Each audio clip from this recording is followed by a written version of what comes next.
નમસ્તે મિત્રો, આજે હું તમારી સાથે મસાલા રોટલાની રેસિપી શેર કરીશ। આ રોટલા શિયાળામાં ખાવાની ખૂબ જ મજા આવે છે। ગરમ ગરમ રોટલા સાથે તમે લસણવાળી ચટણી ખાશો ને તો એકદમ સ્વાદિષ્ટ લાગશે।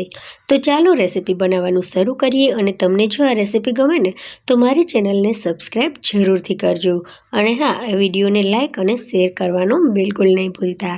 તો પહેલાં તો આપણે બાજરાના લોટને ચાળીને જ લઈશું। કોઈ પણ રેસિપીમાં જ્યારે પણ આપણે લોટનો ઉપયોગ કરીએ ને તો તેને ચાળવો ખૂબ જ જરૂરી છે। તો અહીંયા આપણે લોટ લઈ લીધો છે। હવે આપણે તેમાં અડધી ચમચીથી ઓછી હળદર નાખીશું। સાથે સાથે 1 ચમચી આપણે ધાણા જીરાનો પાવડર નાખીશું। અડધી ચમચીથી વધારે આપણે કાળા મરીનો ભૂકો નાખીશું। અને તમારે જો આમાં લાલ મરચું પાવડર નાખવો હોય ને તો પણ નાખી શકાય। સાથે સાથે આપણે આદુ, લસણ અને કોથમરીની પેસ્ટ પણ નાખી દઈશું। અને થોડીક આપણે તેમાં મેથી પણ નાખી દઈશું, એટલે કે મેથીની ભાજી પણ નાખી દઈશું। તો મેથીની ભાજીને અહીંયા મેં એકદમ સરસ રીતે ધોઈ અને નાના નાના કટકા કરી લીધા છે। થોડુંક ઘી પણ તેમાં નાખી દઈએ। હવે સ્વાદ પ્રમાણે થોડું મીઠું એડ કરી દઈએ। હવે આપણે બધી વસ્તુઓને લોટ સાથે સરસ રીતે મિક્સ કરી દઈશું। ઘીને પણ બધા લોટમાં સરસ રીતે મિક્સ કરી દેવાનું છે।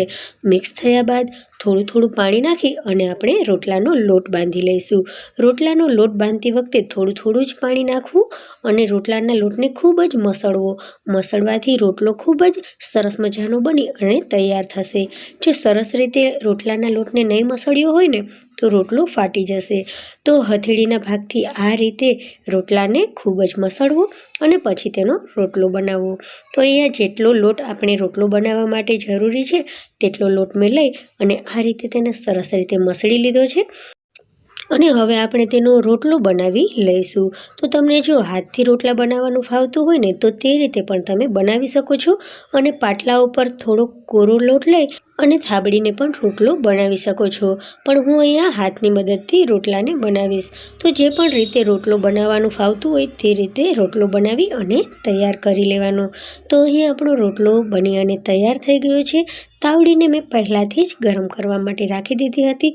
જ્યારે પણ તાવડી ગરમ કરીએ ને ત્યારે જે વચ્ચેનો ભાગ હોય ને તેને ધીમી ફ્લેમથી ગરમ કરી લેવાનું પહેલાં।